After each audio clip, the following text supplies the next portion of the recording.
In this video, we are going to look specifically at the unit circle and some radian measures. One of the things we're going to talk about is how to convert back and forth from degrees to radians. But before we get into any of that, I wanted to show a couple of tips here about using the graphing calculator in terms of modes that are important for you to keep in mind. So first thing first, obviously this is the TI-84 Plus. If your calculator is slightly different, then your directions and menus may be different than these, but the general idea is going to be the same. So first and foremost, you want to make sure that you have enough decimal points in any of your answers. And so to do that, what we need to do is go into our mode here. And so what we're doing is we're looking for what's called the float. So if you notice, this second line here is float, and what float does is it essentially tells you how many characters that you're going to see on your window. And whenever you're doing trigonometry, you always want to make sure you see as many as humanly possible. So if you see on mine, notice my float has come all the way over here and I've highlighted the 9. What that's doing is that is maximizing the calculations that my calculator is doing. So I would highly recommend before you get started with any of this that you go in and make sure your float is as high as it can go. On this calculator, again, it's 9. On other calculators it may be higher, so just make it its maximum. Now the other thing that you want to keep in mind is right down here in this third little window, you see you've got radian or degree, and right now the degree is the one that is highlighted. So what that tells me is that every calculation I do is going to be related to degree. So if you get to a point where we're going to do or where you're working on radian calculations, then you're always going to want to come into your mode and you're going to want to come down here to radian. All you do is move your little cursor down like I did. Notice radian is blinking. You would click your enter button, which would select radian. So if I go off of it, notice now the radian is what's highlighted. Okay, so I'm going to go ahead and change it back to degrees just to get started. Now another thing that your calculator can do, which we are not doing in this video, is down here you've got your line that says real, and then you have a plus bi, which is your imaginary, and then you have r e to the theta I. Okay, so this is usually or done mostly for different types of graphing. What we're doing right now is we want to make sure that everything is in real so that you get the right calculations. Okay. Now to get out of this window is very simple. You can either hit the clear button or you can hit second quit. Either one of those generally does it. I like to just quit out of it because I know for sure that it's closed, but again, either method's going to work. Alright, so let's go ahead and put that aside. And so here we're going to start talking about what the unit circle is. So the unit circle is kind of like the life block for trig functions, and it's essentially your base. So when we're talking about a unit circle, we are talking about a circle that is centered at your origin, and we are also talking about a very specific circle that has a radius of only 1. So if we look kind of at this circle that I've drawn here, notice it is on a coordinate plane, and so we would put this right here at your center.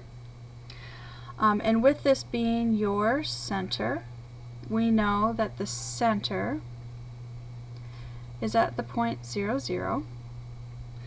Now, we also know our degree measures, and so here we know that we're going to start on the positive side, so this is up at 0 degrees. We're going to go around, kind of like making a C, so we call that counterclockwise.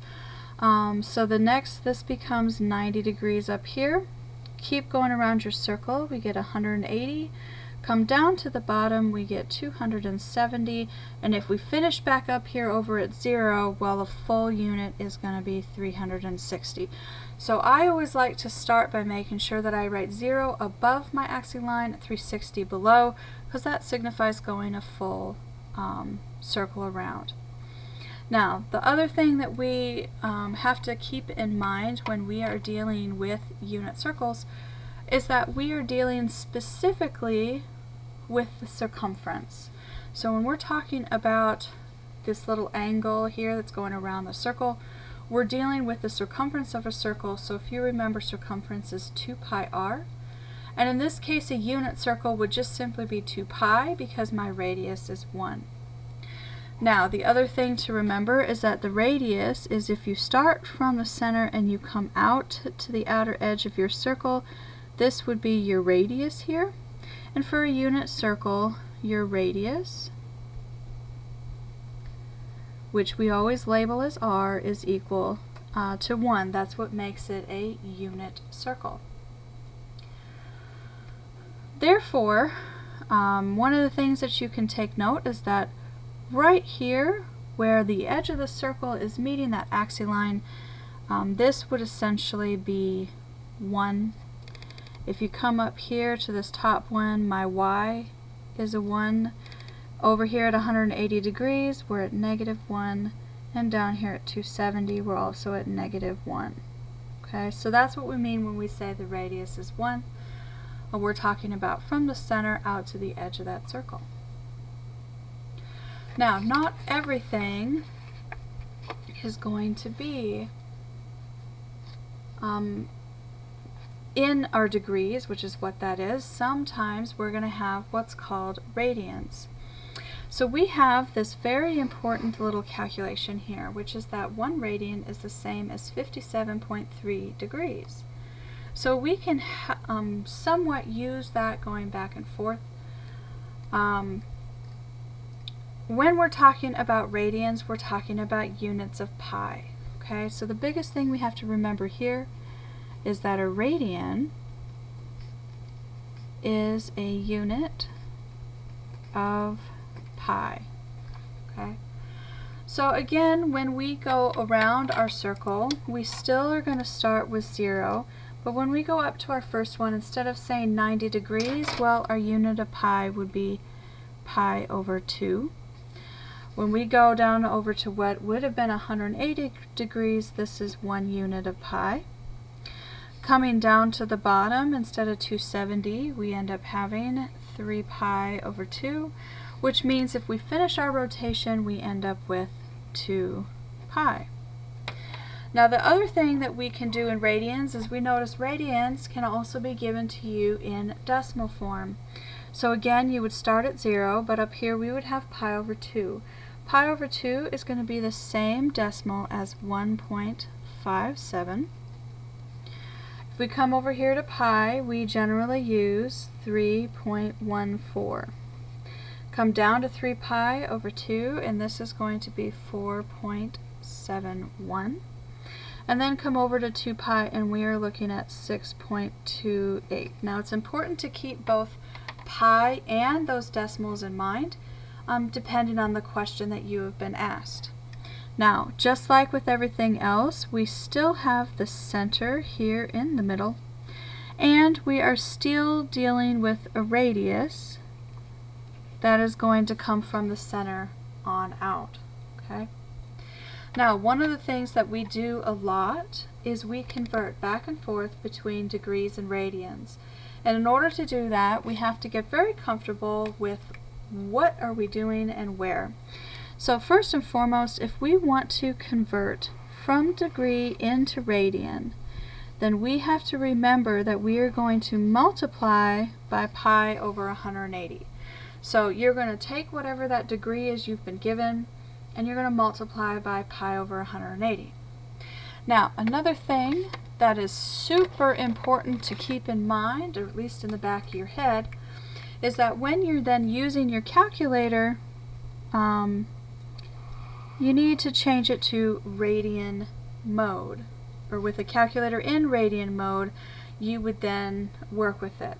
And again here, you would switch to radian mode, and then you're going to enter your angle measure and include the degree symbol when you're working it.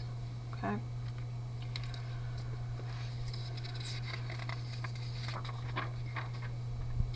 Now, with that, we can also go from radian into degree measure. And in order to do that, says that we're simply going to multiply our problem or our value by 180 over pi, thus removing pi from that problem, changing it back over into degrees. So again, just like before, you would have your calculator in degree mode, and you would enter the angle measure in and include the R, which is your radian symbol. Okay. So what we're going to look at real quick here is we're going to look at a couple of examples on first how to actually find angle measures given specific information. Okay. So here we've got these examples that say for the angle measures of the following measures, state in which quadrant the terminal side lies. So if you remember from my previous video, the initial side is the side that lies directly on the axis, and your terminal side is the side where your angle lies. So the first thing that you would want to do here is we would want to establish our initial side. So we've got this initial side here, right here. And when I do it, I like to put my initial side just kind of slightly hovering over my axis line, just so that I can keep them straight. And then here I want 120 degrees. So one thing that I know about it is I want negative. So the negative says I need to come down in this direction. So when I'm doing it, I know that I am coming down to start my angle measure. So I know from my 0 line down to my first, or my y-axis line, or my other axis line, is only 90 degrees. So I know I have to go the full 90 and part of the way. So I'm going to go ahead and draw my little terminal side here. And the problem doesn't actually want to know what this degree is, it just wants to know the quadrant in which that terminal side is in. So the way we would mark that we have our angle here is we would start at that initial side and we would draw to the terminal side, and you put your little arrow. That tells you which way you swung. And in this case, we went negative 120 degrees, so that's what we did. And if you look, this is going to be the third quadrant. Now, how do I know? You always start positive, positive, and then you would draw a C. And so in this case, this is quadrant 3. 1, 2, 3. All right, now what happens if we have something really big? So we have 1075 degrees. So again, I'm going to put in that initial side just so that I have it.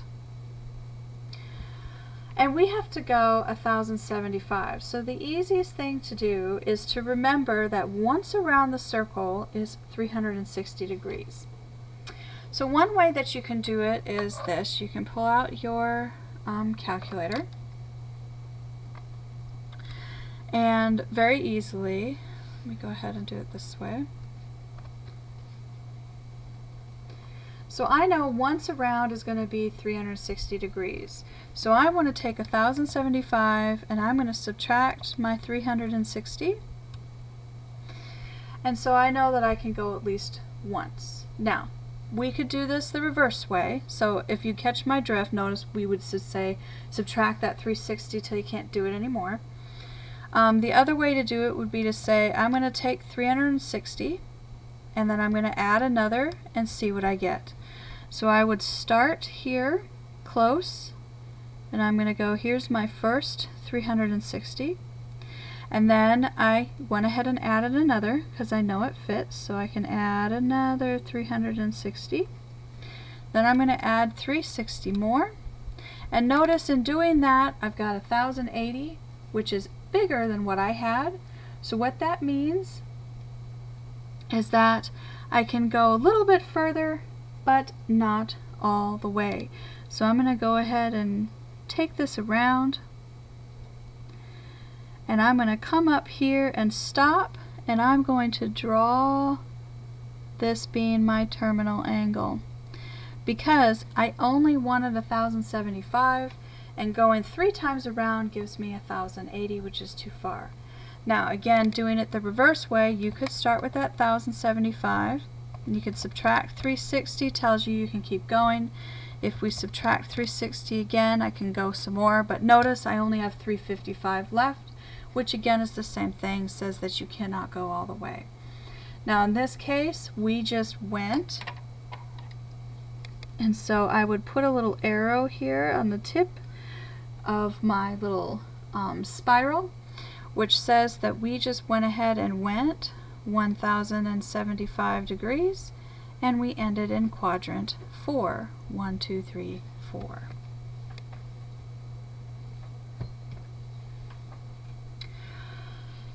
Now, last but not least, I have this 11 pi over 10, and so there's a few things that we could do to find this. The first thing that we could do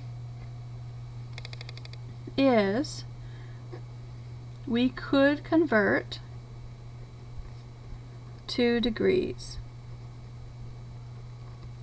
This is what I recommend. It's usually the fastest way to do it, is to go ahead and just run a little mini conversion and change this over into your degrees, and then you can use your quadrants easily. The other way to do it is to play around with the fact that this is fractions in pi and actually use the radians. But let's just face it, who really wants to do that? So here we would go ahead and convert this over to your degrees. So in order to do that, it says you have to take what you have, which is 11 pi over 10, and we're going to multiply by 180 over the pi. Now here's how I remember it. If I have pi on top in my problem to convert, I need to put pi on the bottom because the goal is to make these pi's go away. Now the other thing that I know is that I have 180 over 10, which we know can reduce into 18, and then you multiply that by 11. In doing so, you're going to end up with 198 degrees. So this is the same as 198 degrees. So then we would go ahead and start, because it's positive, again you're going to put in that initial side, and then we want to go 198. So remember, from the initial side up is 90, down to making a straight line is 180. If we went all the way is 270, so we do want to bring it back. So here we're going to be into this quadrant, which again says that we started and went a positive 198 degrees, and in this case we landed in quadrant 3.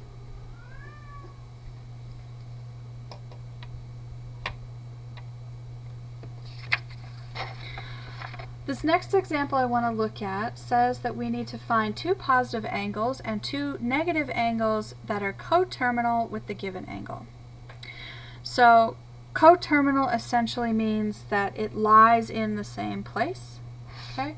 So for example, I would have another angle that would look just like this negative 120, but instead of being negative 120 would register as something else.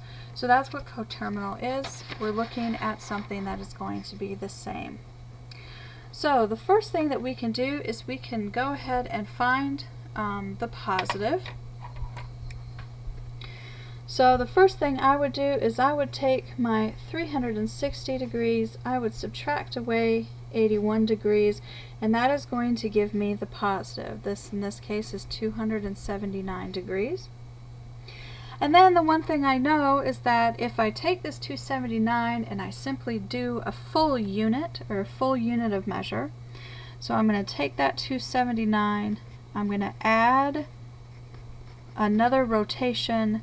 This is going to give me another positive of 639 degrees. And so here I have 1 positive and 2 positive. Okay.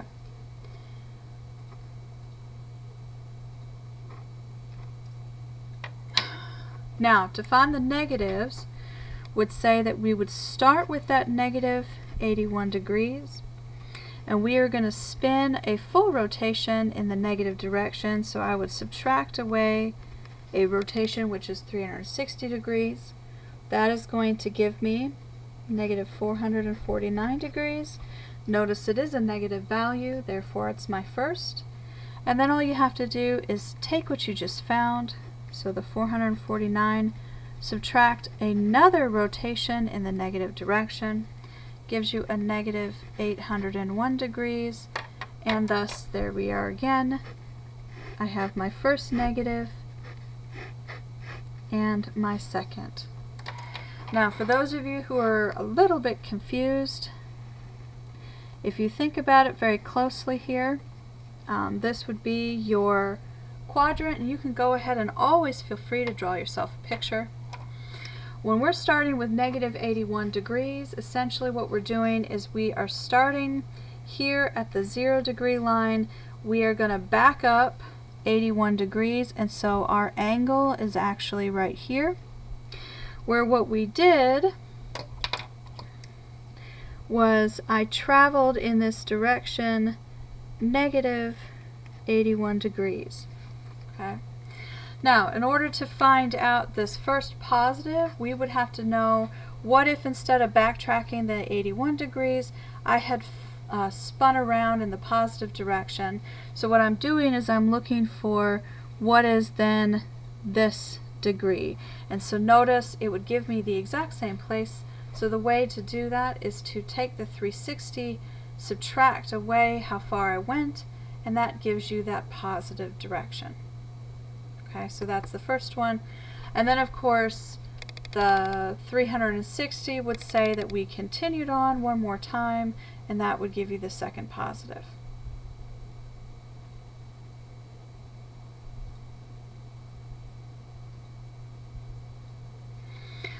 Now, in terms of radicals, we can do the exact same thing that we did, only in this case we would work with your radians. And so the first thing that you would need to know is we would need to know where exactly that kind of falls so that we have a general idea.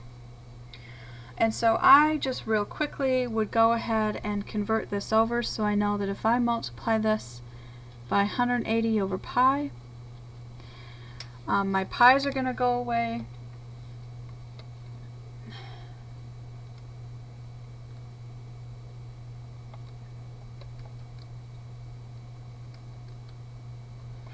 And I'm going to end up with 105 degrees. Okay, so remember 180 over 12 will reduce, then multiply by 7 is going to give you that 105. So again, if we're kind of looking at a mini picture here, we could draw ourselves our little mini picture. Remember, this starts at the 0. And again, we're looking at 105 degrees. So up at 90, all the way down is 180, so we need to go a little bit further, which means we are looking at an angle sitting right about here. And so to get from 0 to here would be 7 pi over 12. Now, in the first case, in order to find a positive, we would have to take that 7 pi over 12. We would add a full rotation to it, so you would add your 2 pi, and that is going to give you your result. So here you would have to combine your fractions. So remember, to combine fractions you need to have a common denominator. What you should end up with is 31 pi over 12, and that would be your first positive. Okay, and then so on and so forth. You could then take that 31 pi over 12, add another 2 pi to it, and that's going to give you your next result. Okay, so when we're looking at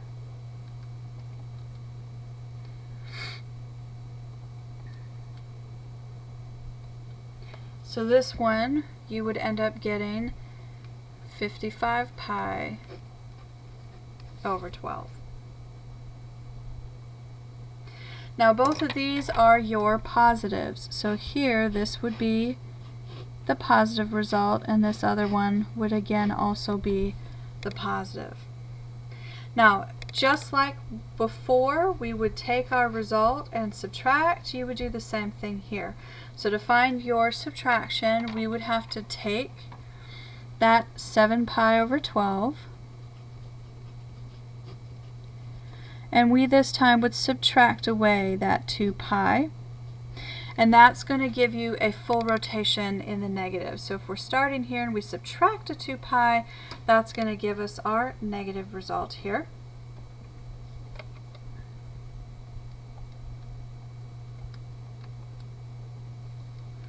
And so here we should end up with negative 17 pi over 12. And then last but not least, we would take that negative 17 pi over 12, and again we would subtract another 2 pi from it, thus giving us our last result. So you would have that negative 17, again minus that 2 pi, would give you a negative 41 pi over 12. And so here would be the two negatives that we could use. Now, obviously, there are a lot more than just these. These are just 4 examples. 2 of them positive, 2 of them negative that you could use. You could be creative and find any other results that you wanted and have some fun with it, but just keep in mind, when we're talking about a positive result, we are talking about adding rotations. When we're talking about a negative result, we're talking about subtracting rotations.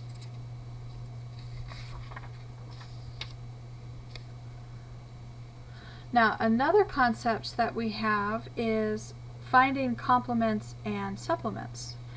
So, based on definitions, if you remember, a complement says that you are going to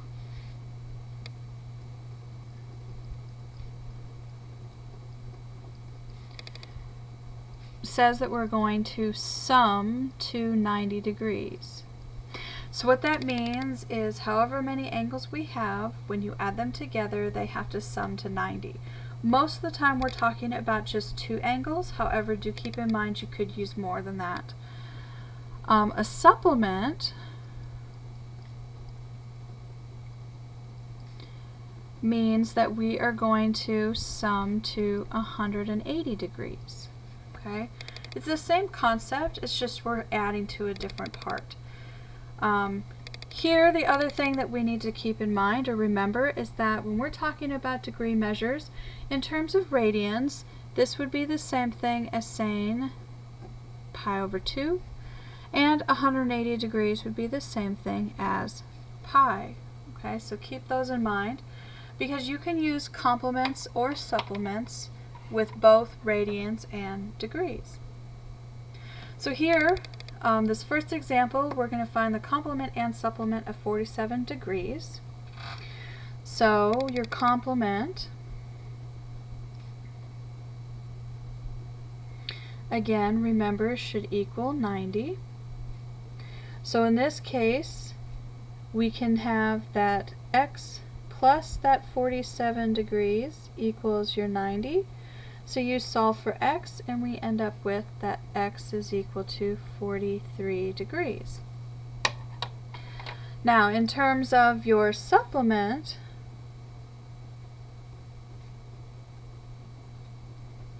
remember that equals 180 degrees. So again, it's the exact same thing. We know that x plus 47 has to equal 180 degrees. Therefore, your x is going to have to be 133 degrees. Simply solve for x by subtracting that 47 over. The idea is exactly the same when we're using our radicals. So again, here when we want the complement, we are looking to sum to pi over 2. So in this case, we know that x plus pi over 8 has to give you pi over 2. When we solve for x, we end up with x is going to be 3 pi over 8. Now, the other part about it is finding your supplement.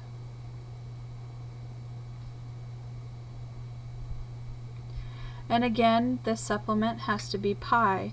So the math is the same. X plus your pi over 8 is going to give you pi as a result. So again, you would solve for x by subtracting pi over 8, and you're going to end up with 7 pi over 8 as being your supplement. So whether it's degrees or radians, the math is exactly identical. You just simply need to follow the rule.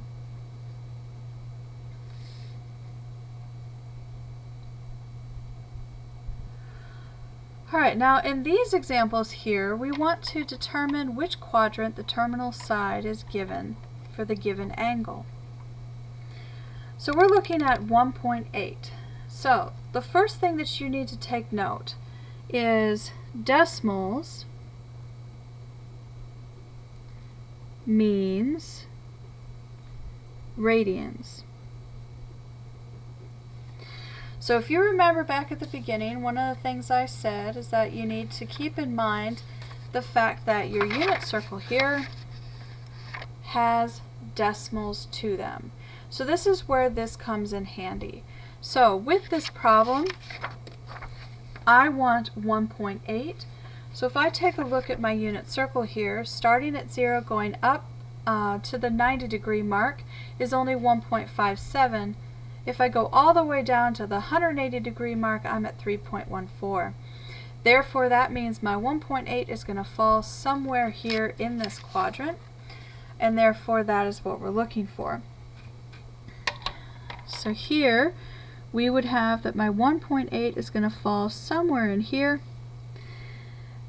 and we're going to start here at this initial side, and we're going to travel up the 1.8, and it's technically radians. Now, if you want to be complete with your result, you could put in the decimal measures that you have, thus making everything totally complete, but that would be totally up to you. Now in this other one, I have 47. So notice there is no degree mark here. So the other thing to keep in mind is that if you have whole numbers without a degree, you are also in radians. Okay? So here we are in radians. So the first thing that I would do is, again, I would put in my decimals, because chances are that is what I'm working with. So put in those numbers so you have them for reference.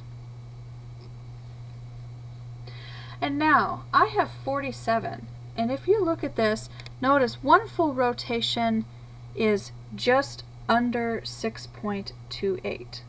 So we would need to figure out how many rotations it's going to take for us to get to 47.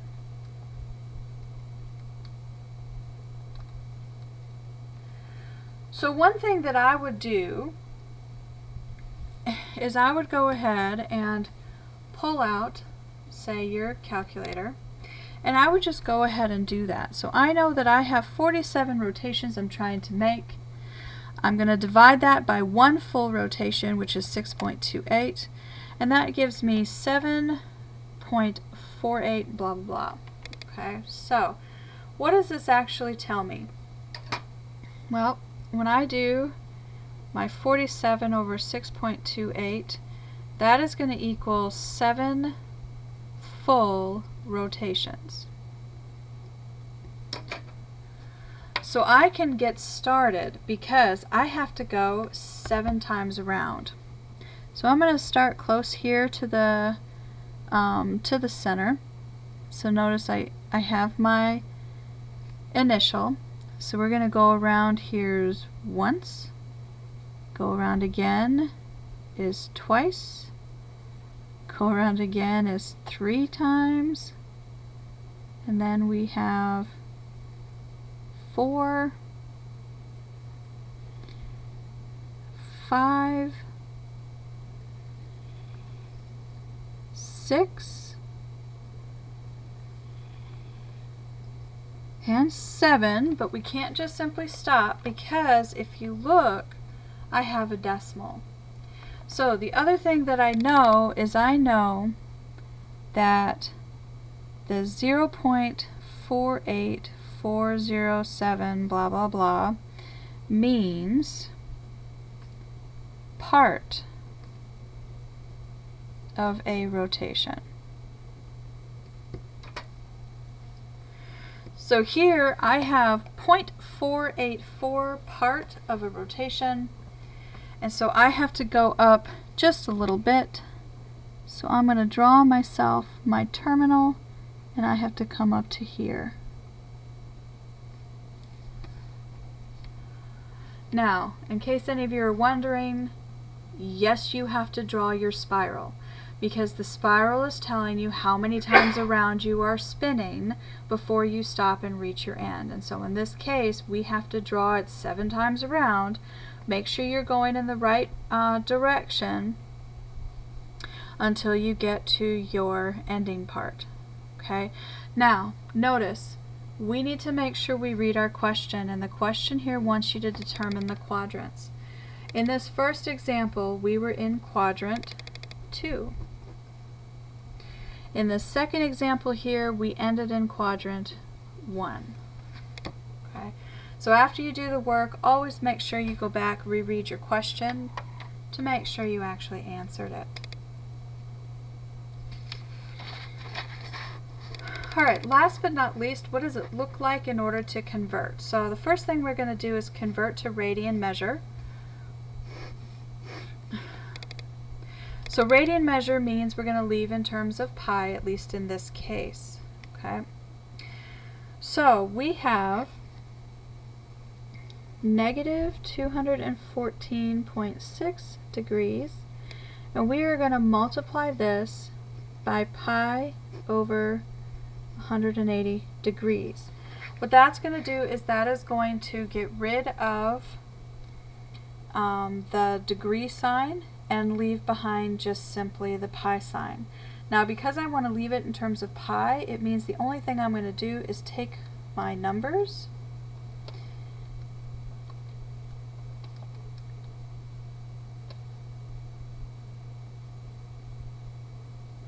and go ahead and use them. So in this case, we're going to go ahead, again, you would pull out your calculator, and you would just simply do the negative 214.6 divided by that 180, hit enter, and we've got this decimal here. So we would go ahead and write that this is going to be negative 1.192, and we put pi on the end. Okay, why? Because we want to leave it in terms of pi. Now for the other one, we want to go from 345, and in this case we want to round to the nearest hundredth. This means we're actually going to include pi in the end result of our calculations. So we're going to start with that 345 degrees. We're going to multiply by pi over 180 degrees. And thus we're then going to be able to use our calculator. So again, just like before, clear that out. We're going to take 345.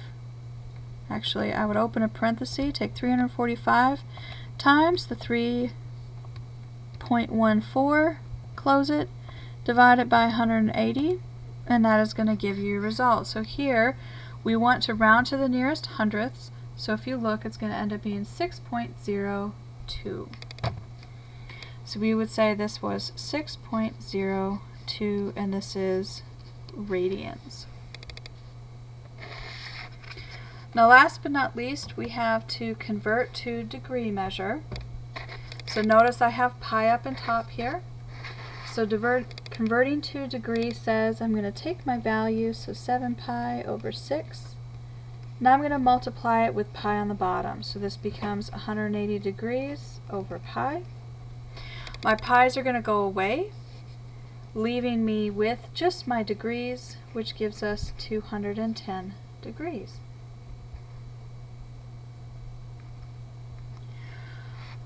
Alright, so that may be a very lengthy video, but it does cover everything that you need to know to get started about dealing with the unit circle as well as your degree and radian conversions.